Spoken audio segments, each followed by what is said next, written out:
ગુજરાતમાં એક સમયે વાઘની મોટી સંખ્યામાં હાજરી હતી, પરંતુ સમયાંતરે આપણે લગભગ ગુજરાતમાંથી વાઘ છે એની હાજરી સમાપ્ત થઈ ગઈ હતી.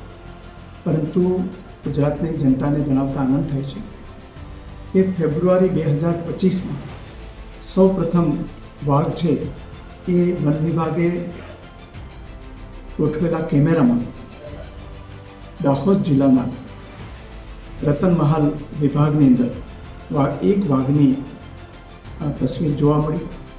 અને એ પછી સતત વન વિભાગે આ વાઘ ઉપર નજર રાખી હતી અને એમના મૂવમેન્ટ ઉપર પણ નજર રાખવામાં આવી હતી.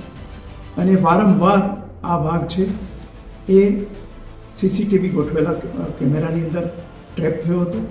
આ વાઘ તંદુરસ્ત છે અને હવે વન વિભાગને ખાતરી થઈ છે કે આ વાઘ ત્યાં સ્થિર થયો છે. અને આ રીતે આપણે ત્યાં જે 4 બિગ કેટ માનવામાં આવે છે, દીપડા, સિંહ અને વાઘ, આ 4માંથી 3 જે કુદરતી રીતે જ બિગ કેટની હાજરી ગુજરાતમાં જોવા મળી છે. અને વાઘને એમના શિકાર બેઝ મળી રહે, પ્રે બેઝ મળી રહે, એ માટે ત્યાં ચિત્તલ સહિતના જે પ્રાણીઓ છે, તૃણભક્ષી પ્રાણીઓ, એને ત્યાં રિલોકેટ કરવામાં આવ્યા છે.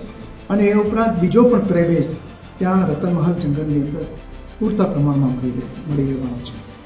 તો આ રીતે જે યશસ્વી પ્રધાનમંત્રી નરેન્દ્રભાઈ મોદીની જે પ્રેરણા છે કે આપણા જંગલો સુરક્ષિત રહેવા જોઈએ અને એના માટે જંગલના જે ચોકીદાર જે અગાઉ વસતા હતા, કુદરતી ચોકીદાર, એ પુનઃસ્થાપિત થવા જોઈએ.